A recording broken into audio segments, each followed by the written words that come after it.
There's a danger in storytelling that stems from the dishonesty of Hollywood. Oftentimes in a story, there will be a character who wants something. Throughout their journey, they will go through trials and tribulations and oftentimes achieve their goal, whether that be getting the girl of your dreams, destroying an oppressive empire, or achieving some sort of goal you've been after your whole life. These are often the fairy tale endings where the viewer hopes they can one day get their own fairy tale ending too.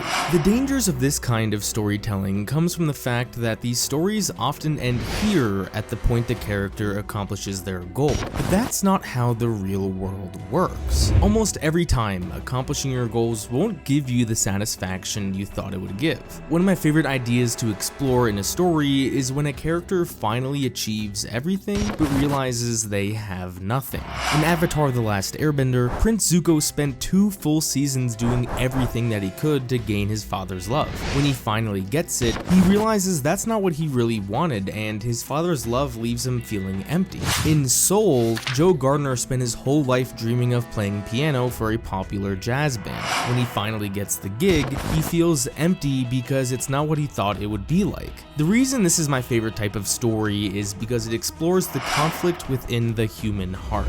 This is one of the philosophies Squid Game tries to tackle. The show is filled with people who are down on their luck and are on the verge of financial ruin. Eventually, they are all offered a chance to essentially play a game of battle royale to the death, and the winner will receive more money than they all will ever see in their lives. And while these people fight for their lives, rich people get to watch the games because they are so bored with their own lives that they created this illegal game to give them entertainment. Ultimately, 180 people or so voluntarily decide to enter the games, knowing their lives will be at stake. Most of the series is essentially a strategy game. We see people form alliances, choosing teams based on what gives you the best advantage, and developing strategies that will help you win the game. You don't get rewarded for being kind and being selfless, you are rewarded for being smart and ruthless. In what I think is the best episode of the series, the characters are tasked with playing a one-on-one game of marbles. Throughout the series, we are shown the dichotomy between our 2 main characters, Gi-hun and Song-woo. Gi-hun is a good man, trying his best to be a good person to those around him. Song-woo, on the other hand, is ruthless, doing whatever he can to win,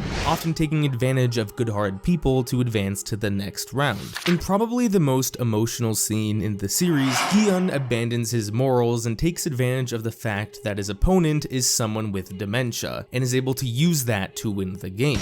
This breaks him because this act goes against everything he stands for.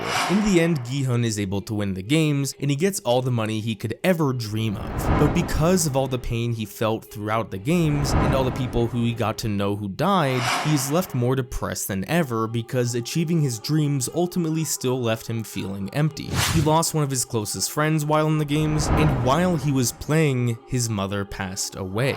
Gi-hun was so driven to try and win the money that he wasn't able to be with his mother at the time of her death.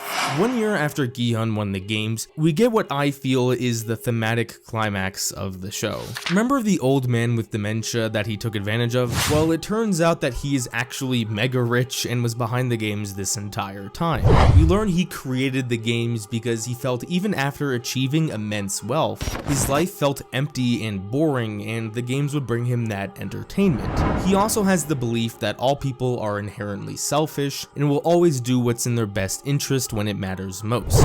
He even points to the fact that Gi-hun would take advantage of a man with dementia to win the games. Gi-hun believes the opposite, that the world has to be a world filled with kindness and love. They play one last game before the old man dies. There's a drunk man passed out on the side of the street. If no one goes out of their way to help him, then the old man wins, proving his point that all men are selfish. If someone does eventually help the drunk man, then Gi-hun wins. Eventually the police arrive and help the drunk man, proving Gi-hun's philosophy correct. This event snaps Gi-hun out of his depression, knowing that with his newfound money he must do good and fulfill the promises he made throughout the games to help people's families. The season ends with Gi-hun learning that the games are going to continue and that more people on the verge of financial ruin will get manipulated into risking their lives for money. He decides instead of flying across the world to see his daughter, he will use his newfound wealth to end the games forever. So what exactly is the philosophy of Squid Game? The story is trying to tell us the dangers of often chasing immense wealth or chasing some goal that at all costs. Sometimes being so driven to achieve wealth will often make you miss the important things in life, like spending time with your loved ones.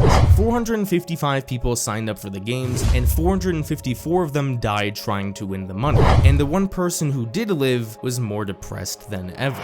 This show also makes an effort to show us that those who did already have immense wealth still weren't happy. The most important thing that Squid Game teaches us is that achieving your goals or achieving immense wealth won't bring you happiness, but doing the right thing will. Now, the series is left a little bit open-ended, and with the immense popularity of the series, I would be shocked if we did not get a second season at some point. But until that story is told, this is the philosophy of Squid Game.